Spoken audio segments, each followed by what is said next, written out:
चरितं रघुनाथस्य शतकोटि प्रविस्तरम् एकैकम् अक्षरं पुंसां महापातकनाशनम् लोकाभिरामं रणरङ्गधीरं राजीवनेत्रं रघुवंशनाथं कारुण्यरूपं करुणाकरन्तं श्रीरामचंद्रं शरणं प्रपद्ये। भगवान श्रीरामचंद्र प्रभूंचं पावन चरित्र ऐकणारे भाविक भक्त दूर अंतरावरून या ठिकाणी आलेले उपस्थित श्रोते आणि वाचक सूचक मंडळी, शिंदे महाराज, त्याचप्रमाणे आमचे सवरे महाराज, नागझरी, जीवाजीवाडी, राणूबाईची वाडी, धर्माळा आणि भवनवाडी वाचक जे आहेत ते भवनवाडीचे, बीड जवळ भवनवाडी, तिथल्या इतक्या दूर अंतरावरून आपल्या मैंदवाडीचं रामायण या ठिकाणी चालतंय हे त्यांनी ऐकलं आणि आले। भगवान श्रीरामचंद्र प्रभूंनी सांगितलं की मी संपूर्ण जे वानर सैन्य आहे हे वानर सैन्य बाणावरती प्रस्थापित करील, तो बाण धनुष्याला लावेल आणि एका क्षणामध्ये संपूर्ण वानर सैन्य लंकेमध्ये पोहोच करेल। असं ज्यावेळेस भगवान श्रीरामचंद्र प्रभूंनी सांगितलं त्यावेळेस संपूर्ण वानर मंडळी, विभीषण महाराज, सुग्रीव महाराज, नळ नीळ जामवंत सर्वांना परमानंद झाला। श्रीराम वाक्ये प्रताप पूर्ण ऐकून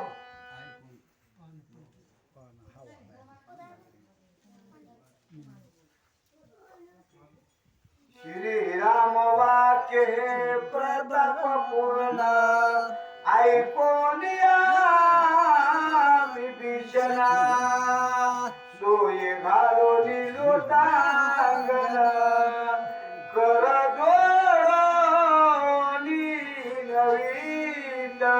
भगवान श्रीरामचंद्र प्रभूंनी त्या ठिकाणी घोषणा केली की संपूर्ण वानर सैन्य आणि बाणावरती प्रस्थापित करून मी लंकेमध्ये पोहोच करू शकतो। एक वचने, एक बाणी, एक नेमी, एक पत्नी, भगवान श्रीरामचंद्र प्रभूंचं वाक्य आहे। अतिशय समाधान वाटलं। विभीषण महाराज, सुग्रीव महाराज, अनंत कोटी ब्रह्मांड नायक भगवान श्रीरामचंद्र प्रभूंच्या पायावरती त्या ठिकाणी लोळण घातलेले, श्री संतांचे माथा चरणावरी साष्टांग हे करी दंडवत भगवान श्रीरामचंद्र प्रभूंचं दर्शन घेऊ लागले।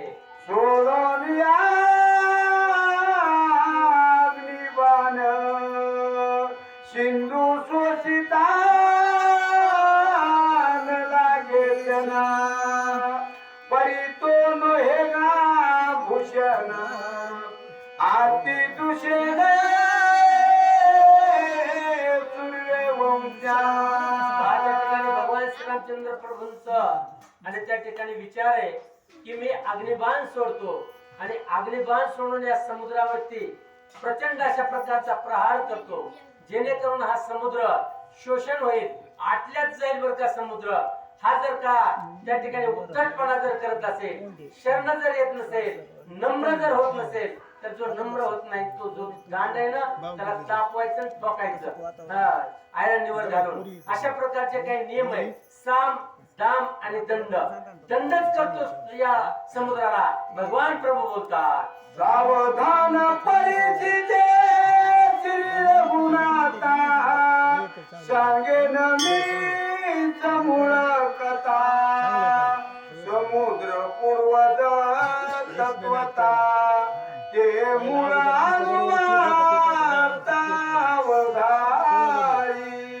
या ठिकाणी समुद्र हे आपले कसे पूर्वज आहेत आपल्या पूर्ण आदि वंशामध्ये आणि त्याचप्रमाणे पूर्व पिढीमध्ये आजोबा पंजोबा यांची मैत्री, यांच्याशी जो असणारा संपर्क, अशा प्रकारचा जो समुद्राचा आणि आपलं नातं किती जवळून आहे याबद्दलचं त्या ठिकाणी वर्तमान भगवान परमात्मा आणि त्या ठिकाणी व्यक्त करतात। तुझे पूर्वज सगळं त्याचे सागर निर्माण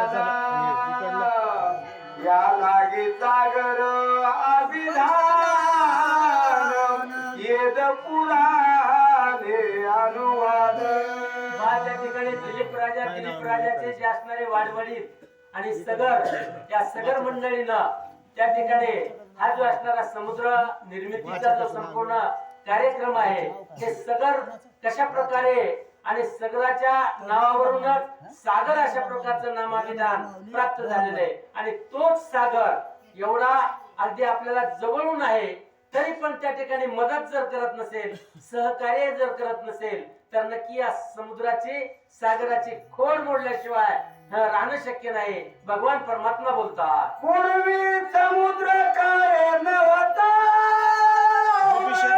उदकी अति गुप्तता, सगळे खानोनिया तत्वता, वर्गट अर्थ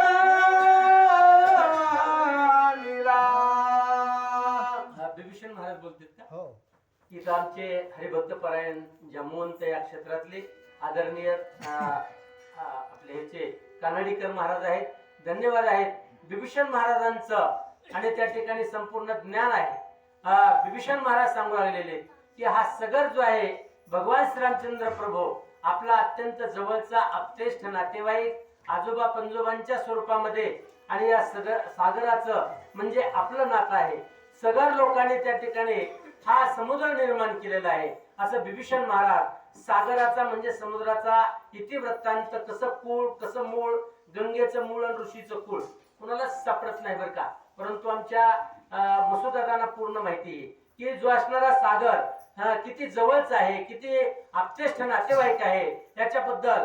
आणि बिभीषण महाराज बहुतेक भगवान श्रीरामचंद्र प्रभूंना सांगतात, सगरापासून सागरता तो तुझ पूर्वज तत्वता, कैसेनी त्याच्या करावे घाता, निज वंशे आवता समुद्र.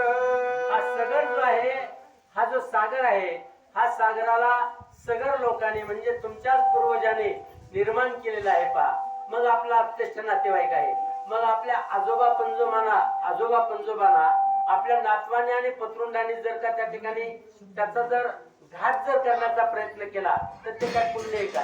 नक्कीच पाप आहे बरं का. म्हणून त्या ठिकाणी अशा प्रकारचं अकृत्य आपल्या हाताने होतं कामा नये. बिभीषण महाराज सांगतात, यगे करो दशरथा, सागर सातवा परती पिता, आईची तुल्य वंशाची कथा, होये दशरथ महाराज, अजय महाराज अशा प्रकारचे जे आपले पूर्वज मोठमोठे राजे होते बरं का, त्या राजांचं आणि समुद्राचं नातं म्हणजे मैत्रीचं, दोस्तीचं आणि आपतेष्ट नातेवाईकांचं आहे. म्हणून कृपा करून सागराचा आणि अग्निबाण टाकून घात करता कामा नये. एक प्रकारचं पातकच आपल्या